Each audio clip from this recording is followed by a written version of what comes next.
बिस्मिल्लाहिर्रहमानिर्रहीम। अस्सलाम वालेकुम दोस्तों, आज के इस लेक्चर के अंदर हम बात करेंगे टाइप 2 डायबिटीज़ मेलाइटिस की। इससे पहले वाले लेक्चर के अंदर मैंने आपको टाइप 1 डायबिटीज़ मेलाइटिस और उसके बारे में जितने फैक्टर्स वगैरह थे, जो बातें जानना ज़रूरी थी, वो सारी मैंने आपको बताई थी। तो आज के लेक्चर के अंदर हम बात करेंगे टाइप 2 डायबिटीज़ मेलाइटिस। तो वीडियो शुरू करने से पहले मैं आपसे गुजारिश करूँगा, अगर आपने इस वीडियो को लाइक नहीं किया तो इस वीडियो को लाइक करें, चैनल को सब्सक्राइब करें और बेल आइकन पर ज़रूर क्लिक करें।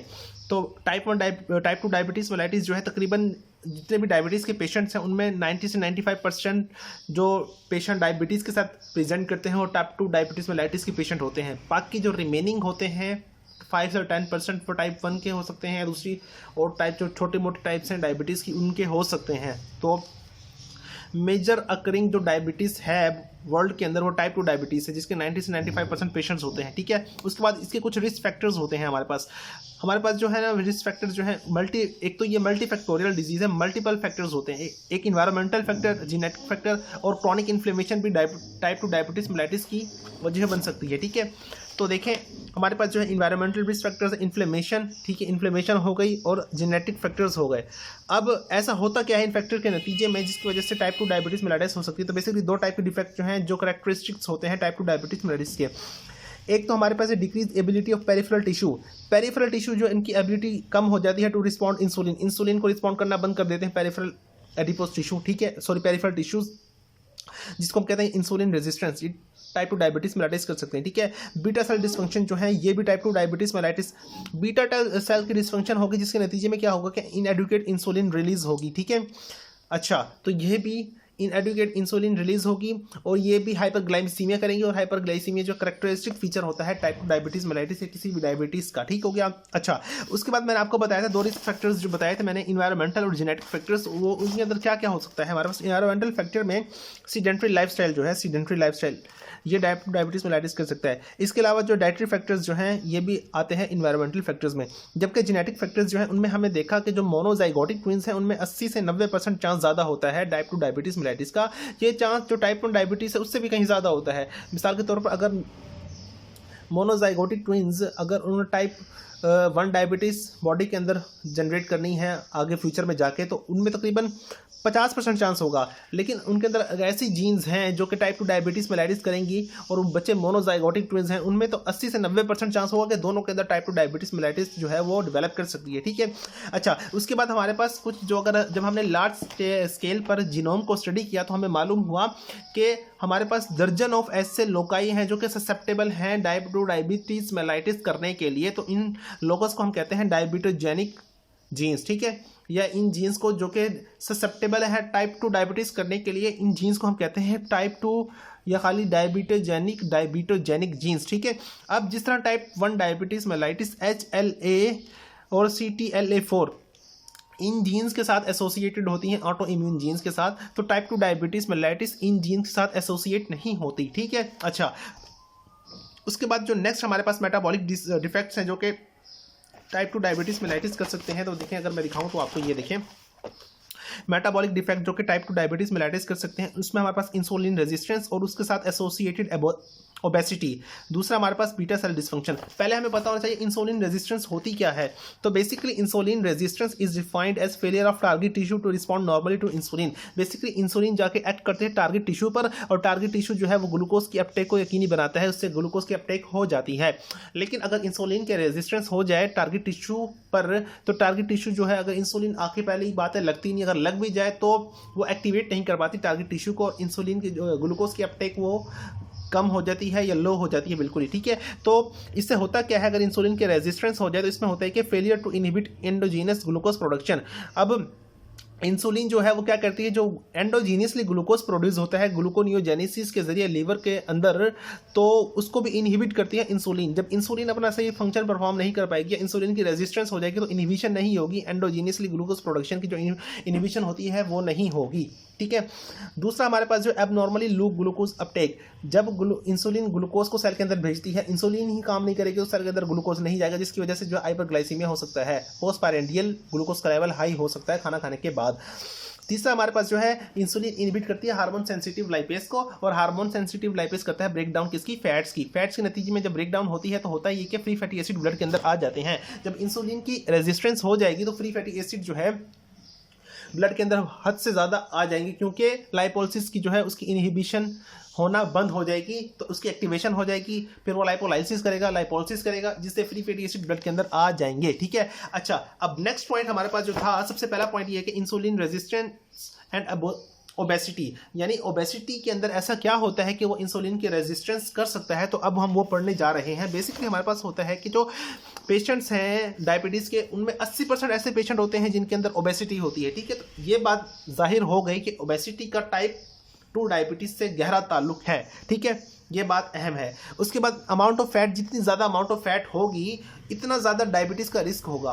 अमाउंट ऑफ फैट ज़्यादा, डायबिटीज़ का रिस्क ज़्यादा, amount of fat come, diabetes का रिस्क फैक्टर जो है वो कम हो जाएगा। ठीक है, अच्छा सबसे अहम पॉइंट जो अब आने लगा है वो ये कि जो टाइप 2 फैट की डिस्ट्रीब्यूशन जो कि डायबिटीज़ के साथ एसोसिएटेड होती है वो सेंट्रल डिस्ट्रीब्यूशन होती है, यानी अगर फैट आपके सेंट्रल पोर्शन बॉडी का जो कि एब्डोमिन है या एब्डोमिनल विस्ट्रॉल्स है, अगर यहाँ पर फैट जितनी ज़्यादा होगी, बाकी बॉडी में बेशक कम हो, तो यहाँ पर फैट ज़्यादा होगी तो डायबिटीज़ चांस होने के ज़्यादा होते हैं। जबकि जो पेरिफेरल रीजन्स हैं, जिसमें आपका जो है पेल्विस का रीजन आ जाए, ग्लूटियल रीजन आ जाए, लोअर लिम्ब, अपर लिम्ब, अगर यहाँ पर फैट की डिस्ट्रीब्यूशन ज़्यादा होगी तो डायबिटीज़ का जो है फैक्टर या डायबिटीज़ डिवेलप होने का रिस्क वो कम से कम होगा। ठीक है, अच्छा अब बेसिकली हमारे पास एक सिंड्रोम आता है जिसको हम कहते हैं मेटाबॉलिक सिंड्रोम।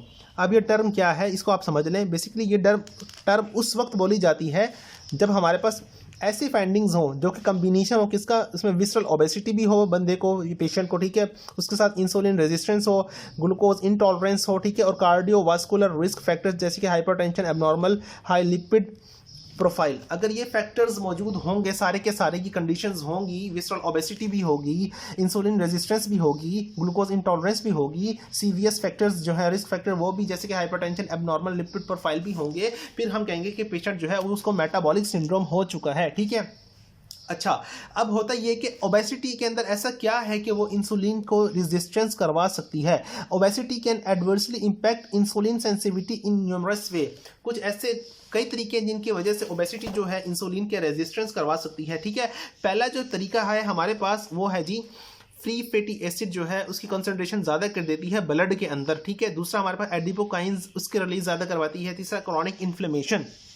अच्छा अब फ्री फैटी एसिड जो है वो क्या होता है, बेसिकली हमें पता है कि जब इंसुलिन जो है, देखें यहाँ एक बात इन्होंने लिखी हुई है, ये देखें फ्री फैटी एसिड की ज़्यादा होता है कि अगर हमें जो क्रॉस सेक्शनल स्टडी से पता लगा है कि N inverse relation between fasting free fatty acids and insulin sensitivity, इनके दरमियान इंसुलिन। अच्छा तो हम बात कर रहे थे कि ओबेसिटी के अंदर ऐसा क्या है कि ओबीज इंडिविजुअल्स के अंदर इंसुलिन रेजिस्टेंस डिवेलप हो जाती है।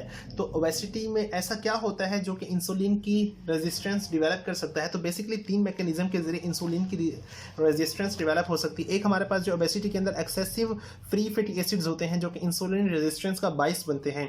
दूसरा हमारे पास एडिपोकाइंस एक ऐसा सब्सटेंस है जो कि रिलीज होता है जो इंसुलिन का जो कि बाइस बनता है इंसुलिन रेजिस्टेंस का। तीसरा हमारे पास जो है इन्फ्लेमेशन भी इंसुलिन की रेजिस्टेंस करवा सकती है। तो सबसे पहले हम पढ़ते हैं excess of free fatty acids. ठीक है, तो नॉर्मली हमें सबसे पहले जो हमें क्रॉस सेक्शनल स्टडीज हमें एक बात पता लगी वो ये कि अगर फास्टिंग जो फ्री फैटी एसिड का लेवल होगा उसके लिए इंसुलिन की सेंसिटिविटी ज़्यादा होती है। किसके लिए? फास्टिंग फ्री फैटी एसिड के लेवल के लिए इंसुलिन की जो है सेंसिटिविटी ज़्यादा होती है। अब फास्टिंग कंडीशन में ऐसा क्या होता है, बेसिकली फास्टिंग कंडीशंस के अंदर क्या होता है कि जो ग्लूकोज है वो कम हो जाता है और एनर्जी का जो मेन सोर्स होता है ना फास्टिंग कंडीशन के अंदर वो हमारे पास फ्री फैटी एसिड होता है। अगर हम इंसुलिन लगा दें उस टाइम पर जो फ्री फैटी एसिड था वो ज़्यादा सेंसिटिव होता है इंसुलिन के एक्शन के लिए, तो इंसुलिन जो है फ्री फैटी एसिड को क्या करेगी, फ्री फैटी एसिड जो है उसकी प्रोडक्शन को कम कर देगी इंसुलिन। ठीक है, उसको वापस फैट के अंदर भेज देगी, एडिपोज टिश्यू के अंदर भेज देगी, दूसरे ऑर्गन्स के अंदर भेज देगी इंसुलिन, क्योंकि फास्टिंग कंडीशन में सिर्फ इंसुलिन के पास एक्ट करने के लिए फ्री फैटी एसिड होता है जबकि ग्लूकोज नहीं होता।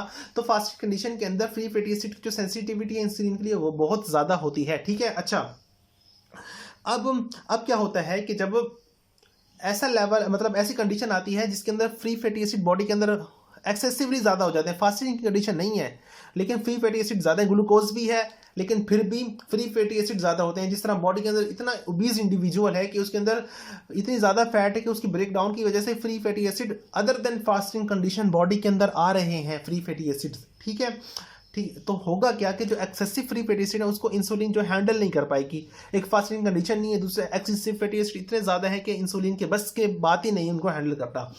तो वो होगा क्या, तो वो करेंगे फ्री फैटी एसिड जो है ना नॉर्मल जो बॉडी के टिश्यूज हैं उसमें डेवलप होना शुरू हो जाएंगे, यानी मसल के अंदर इंट्रासेलुलर जो एक्यूमुलेशन हो जाएगी या लीवर के अंदर उनकी इंट्रासेलुलर एक्यूमुलेशन होना शुरू हो जाएगी फ्री फैटी एसिड्स की। ठीक है, अच्छा, जब इंट्रासेलुलर एक्यूमुलेशन होना शुरू हो जाएगी फ्री फैटी एसिड्स की तो फिर होगा क्या, फिर होगा ये कि जो नॉर्मली पाथवेज होते हैं ना, नॉर्मल पाथवे जो इंसुलिन का, वो इंटरप्ट हो जाएगा। अगर मैं आपको एक डायग्राम के जरिए समझाऊं, देखें लेट्स सपोज ये हमारे पास जो है, ये देखें ये हमारे पास एक सेल है, ये हमारे पास एक सेल है, ठीक है, ये उसका न्यूक्लियस है, ये इंसुलिन रिसेप्टर है। नॉर्मली जो इंसुलिन यहाँ पर आकर एक्ट करेगी तो ये सेल को सिग्नल भेजेगी कि आपने ना ऐसी प्रोटीन्स बनानी है जो ग्लूकोज को अपटेक करें। लेकिन अगर हमारे पास जो है फ्री फैटी एसिड्स यहाँ पर मौजूद होंगे सेल के अंदर, फ्री फैटी एसिड्स, ठीक है, तो ये क्या करेंगे, इस पाथवे को ना इंटरप्ट कर देंगे और इस पाथवे को रोक नहीं होने देंगे। तो इंसुलिन अगर आप भी गई तो अपना रिस्पॉन्स शो नहीं कर पाएगी। जब अपना रिस्पॉन्स शो नहीं कर पाएगी तो ये सेल जो है इंसुलिन के खिलाफ रेजिस्टेंस शो करेगा। तो इस तरह इंसुलिन के खिलाफ रेजिस्टेंस हो जाती है। ठीक है, तो एक ये पाथवे है इंसुलिन के रेजिस्टेंस का ड्यूरिंग ओबेसिटी के। ओबेसिटी में हाई एफएफए फ्री फैटी एसिड्स होते हैं। जब फ्री फैटी एसिड ओबेसिटी के अंदर ज़्यादा होते हैं तो इंसुलिन का जो नॉर्मल पाथवे है वो इंटरप्ट हो जाता है, तो इंसुलिन की रेजिस्टेंस डेवलप हो जाती है। ठीक है, अच्छा, उसके अलावा जो अहम जो बात यहाँ पर एक और लिखी है वो ये देखें, जो सेंट्रल एडिपोज टिश्यू है वो ज़्यादा लाइपोलिटिक होता है। जब सेंट्रल एडिपोज टिश्यू की अगर आपकी बॉडी में एक्यूमुलेशन एडिपोज टिश्यू की हुई पड़ी है सेंट्रल रीजन्स के अंदर, तो उसके अंदर फ्री फैटी एसिड ज़्यादा बनेगा और जितना फ्री फैटी एसिड बनेगा उतनी इंसुलिन की रेजिस्टेंस होगी। ठीक है, तो ये बात जो कि रेजिस्टेंस का बायस बनती है ड्यूरिंग ओबेसिटी टू इंसुलिन। ठीक है, अच्छा, अब होगा ये कि जब मैंने आपको बताया था कि इंसुलिन की अगर इंट्रासेलुलर एक्यूमुलेशन हो जाए फ्री फैटी एसिड्स की तो वो इंसुलिन के पाथवे को इंटरप्ट करती है। अब होता ये है कि जब इंट्रासेलुलर एक्यूमुलेशन हुई पड़ी है सेल के अंदर ज़्यादा है फ्री फैटी एसिड, तो फ्री फैटी एसिड की जो फैट्स हैं उनकी ऑक्सीडेशन शुरू होती है। जब उनकी ऑक्सीडेशन होती है तो ऑक्सीडेशन के जरिए में कुछ ऐसे टॉक्सिक मेटाबोलाइट्स प्रोड्यूस करते हैं जो इनहिबिट कर देते हैं पाथवे को। ठीक है, अच्छा, उसके बाद ये हमारे पास एक्सेसिव फ्री फैटी एसिड था, ये पूरा हो गया। नेक्स्ट हमारे पास है एडिपोकाइंस। अब एडिपोकाइंस, अब हम नॉर्मली क्या समझते हैं कि जो एडिपोज टिश्यूज है ना, एडिपोज टिश्यूज वो नॉर्मली जो है ना स्टोरेज फंक्शन परफॉर्म करते हैं। स्टोरेज ऑर्गन है जो कि लिपिड को या फैट को स्टोर करते हैं, लेकिन नॉर्मली ऐसा नहीं है। ये भी एक फंक्शन है, इसके अलावा इसका एक एंडोक्राइन फंक्शन भी है। किसका? एडिपोज टिश्यू का एंडोक्राइन फंक्शन भी है। तो बेसिकली दो टाइप की जो है ना ये एडिपोकाइंस, ये सब्सटेंस जो है जो एंडोक्राइन हार्मोन के तौर पे एडिपोज टिश्यू एक सब्सटेंस रिलीज करते हैं, कुछ सब्सटेंस रिलीज करते हैं एडिपोज टिश्यू एंडोक्राइन फंक्शन तौर पर। उन सब्सटेंस को हम कहते हैं एडिपोकाइंस। अब ये दो टाइप के हो सकते हैं एडिपोकाइंस। एक हमारे पास जो है ऐसा एडिपोकाइन भी हो सकता है जो कि हाइपरग्लाइसीमिया को इंक्रीज करे, यानी जो ग्लूकोज के लेवल को बढ़ाता है, उसको हम कहते हैं प्रो हाइपरग्लाइसीमिक एडिपोकाइंस। उनमें हमारे पास दो होते हैं, रेजिस्टेंस और रेटिनोल बाइंडिंग प्रोटीन्स। ठीक है, और कुछ ऐसे सब्सटेंस होते हैं या एडिपोकाइंस होते हैं जो एंटी हाइपरग्लाइसीमिक होते हैं और ये ग्लूकोज के लेवल को कम करते हैं। इनको हम कहते हैं एंटी हाइपरग्लाइसीमिक एडिपोकाइंस। ठीक है, अब जब ओबीस इंडिविजुअल्स होते हैं उनके अंदर एंटी हाइपरग्लाइसीमिक एडिपोकाइंस जो है उनकी जो प्रोडक्शन है वो कम हो जाती है, वो बनना बंद हो जाते हैं, जिसकी वजह से हाइपरग्लाइसीमिया का लेवल कम नहीं होता और ग्लूकोज का लेवल ब्लड में ज़्यादा ही रहता है। ठीक है, तो ये हमारे पास एडिपोकाइंस का फंक्शन था। तीसरा हमारे पास जो है इन्फ्लेमेशन। तीसरी बात जो है वो है इन्फ्लेमेशन। उसमें क्या होता है इन्फ्लेमेशन के अंदर, ये होता है कि जो बेसिकली टाइप 2 डायबिटीज़ के अंदर फ्री फैटी एसिड ज़्यादा होते हैं, ग्लूकोज इनका जब हाई कंसंट्रेशन ब्लड सेल्स के अंदर जमा होना शुरू हो जाए। अब आपको पता है सेल के अंदर जब एक नॉर्मल सब्सटेंस की भी जो अमाउंट है वो नॉर्मल से ज़्यादा हाई हो जाएगी, यानी नॉर्मली अगर सेल के अंदर प्रोड्यूस होता है कोई सब्सटेंस कोई प्रोटीन, अगर उसके नॉर्मल से ज़्यादा कंसंट्रेशन के अंदर सेल के अंदर जमा हो जाए तो सेल के अंदर क्या है इन्फ्लेमेशन कॉज करता है। ठीक है, सेल को डिस्ट्रॉय करना शुरू कर देता है। इस तरह ग्लूकोज और फ्री फैटी एसिड अगर नॉर्मल से ज़्यादा सेल में जमा होना शुरू हो जाए तो वो भी डिस्ट्रक्शन का बायस बनते हैं सेल की। ठीक है, जब वो डिस्ट्रक्शन करेंगे सेल की तो वहाँ पर इन्फ्लेमेशन होगी। अब जब वहाँ पर इन्फ्लेमेशन होगी तो इन्फ्लेमेसोम जो कि इन्फ्लेमेटरी बॉडीज जो होती हैं वो बनना शुरू हो जाएंगी। जब इन्फ्लेमेसोम बनना शुरू हो जाएंगी तो वो क्या करेंगे, साइटोकाइन की रिलीज करवाएंगे। जब साइटोकाइन की रिलीज होगी इंटरल्यूकिन बीटा 1 बीटा एक साइटोकाइन है, इसकी प्रोडक्शन होगी। जब ये साइटोकाइन बनेगा तो स्टिमुलेट करेगा सिक्रीशन ऑफ एडिशनल, तो ये cytokine further pro inflammatory cytokine की रिलीज को ज़्यादा करेगा। ठीक है, फिर जब ये ज़्यादा होंगे इन्फ्लेमेटरी साइटोकाइंस वहाँ पर जहाँ पर प्रोड्यूस हुए हैं, तो वो फिर वहाँ पर जो है इन्फ्लेमेशन कॉज करना शुरू कर देंगे, उनकी डिस्ट्रक्शन, उन सेल्स की डिस्ट्रक्शन करना शुरू कर देंगे। ठीक है, अगर ये आइलेट सेल के अंदर जो हमारा पैनक्रियास के आइलेट सेल हैं, जो कि जहाँ पर बीटा सेल मौजूद होते हैं, अगर वहाँ पर प्रो इन्फ्लेमेटरी साइटोकाइन की प्रोडक्शन इंक्रीज हो गई तो वहाँ पर उन सेल की डिस्ट्रक्शन होगी। जब उन सेल की डिस्ट्रक्शन होगी तो इंसुलिन बनना बंद हो जाएंगी। जब इंसुलिन बनना बंद हो जाएंगी तो फंक्शन ज़्यादा हो जाएगा, मतलब जो ग्लूकोज का लेवल ब्लड के अंदर ज़्यादा हो जाएगा। ठीक है, तो इस तरह ओबीज इंडिविजुअल के अंदर इंसुलिन की जो है रेजिस्टेंस डिवेलप होती है। अब नेक्स्ट क्या होता है, नेक्स्ट हमारे पास होता है जो बीटा सेल है उसकी डिसफंक्शन ये अगर हो जाए। ठीक है, इसमें तो ये था बीटा सेल की इतनी ज़्यादा डिसफंक्शन नहीं है, डिस्टर्बेंस नहीं हुई या डैमेज नहीं हुई बीटा सेल, लेकिन दूसरे मैकेनिज्म के जरिए इंसुलिन के रेजिस्टेंस हुई है। ठीक है, अगर बीटा सेल की डिसफंक्शन हो जाए तो उससे फिर क्या होगा, इंसुलिन की प्रोडक्शन कम होगी, तो टाइप 2 डायबिटीज डिवेलप हो सकती है। अब ये देखें, beta cell dysfunction is an essential component in the development of overt diabetes, यानी वक्त के साथ साथ जो डायबिटीज डेवलप करती है उसके अंदर बीटा सेल की डिसफंक्शन भी एक अहम किरदार अदा करती है, बीटा सेल की डिसफंक्शन। ठीक है, अच्छा नॉर्मली अगर हम देखें बीटा सेल की डिस्ट्रक्शन होती कैसे, डिसफंक्शन नॉर्मली होता ये है कि शुरू में जब बीटा सेल डिसफंक्शन होना शुरू हो जाए किसी भी रीजन की वजह से, बीटा सेल डिसफंक्शन होना शुरू हो जाए किसी भी रीजन की वजह से, नॉर्मली तो होता है कि पहले हाइपरप्लेजिया होता है बीटा सेल का जो है हाइपरप्लेजिया होना शुरू हो जाता है। ठीक है, उसके बाद हमारे पास बीटा सेल फेलियर होगा, एग्जॉस्ट होना शुरू हो जाएंगे, उसके बाद बीटा सेल फेलियर होगा। देखिए अगर मैं इस डायग्राम के जरिए बताऊं, अब इस डायग्राम के जरिए देखें, ये सबसे खूबसूरत डायग्राम जिस किताब के अंदर दी गई है टाइप 2 डायबिटीज़ को समझने के लिए। देखें ओबेसिटी ये इसमें एडिपोकाइंस फ्री फैटी इन्फ्लेमेशन, ठीक है, उससे इंसुलिन रेजिस्टेंस डेवलप हो गई। अच्छा, जब इंसुलिन रेजिस्टेंस डेवलप होगी तो बीटा सेल जो है उसको सिग्नल आएगा ब्रेन की जानिब से, कहीं से भी सिग्नल आएगा कि यार जो पेरिफेरल टिश्यू है ना वो इंसुलिन को रिस्पॉन्ड नहीं कर रहे, तो आप ना हद से ज़्यादा इंसुलिन बनाना शुरू करते हैं। बीटा सेल जो है ना अपनी नॉर्मल कैपेसिटी से ज़्यादा इंसुलिन बनाना शुरू कर देगा, अपनी नॉर्मल कैपेसिटी से ज़्यादा। ठीक है, अच्छा अब जब नॉर्मल कैपेसिटी से इंसुलिन ज़्यादा बनाएगा तो बीटा सेल जो है उसकी भी हाइपरप्लेजिया हो जाएगा। ठीक है, क्योंकि ज़्यादा इंसुलिन की रिक्वायरमेंट जब हमें चाहिए, जब ज़्यादा इंसुलिन की ज़रूरत होगी तो ज़्यादा बीटा सेल बनेंगे, तो इसको हम कहेंगे बीटा सेल की प्रोलिफरेशन हो गई, बीटा सेल की होगी प्रोलिफरेशन। ठीक है, जब बीटा सेल की प्रोलिफरेशन होगी तो एक वक्त ऐसा आ जाएगा बीटा सेल जो है थक जाएंगे। ठीक है, अपना काम कर करके थक जाएंगे और ब्लोन आउट हो जाएंगे, यानी इतने ज़्यादा थक जाएंगे कि वो कहेंगे बस अब इससे ज़्यादा काम नहीं कर सकते। ठीक है, तो बीटा सेल उसके बाद डिस्ट्रॉय होना शुरू हो जाएंगे। ठीक है, अच्छा ये देखें, ये डायग्राम दिखाई गई है। अब यहाँ पर ये थे पहले शुरू के अंदर था ब्लड ग्लूकोज जो है ना नॉर्मल है, और बीटा सेल जो है वो भी बीटा सेल है नॉर्मल हो गए। ठीक है, अब वक्त के साथ साथ ओबेसिटी के साथ साथ इंसुलिन रेजिस्टेंस हुई। अब इंसुलिन रेजिस्टेंस के साथ साथ जो है इंसुलिन रेजिस्टेंस के साथ क्या हुआ, ब्लड के अंदर ग्लूकोज लेवल जो है इंपेयर्ड होना शुरू हो गया। ठीक है, हद से नॉर्मल से ज़्यादा होना शुरू हो गया।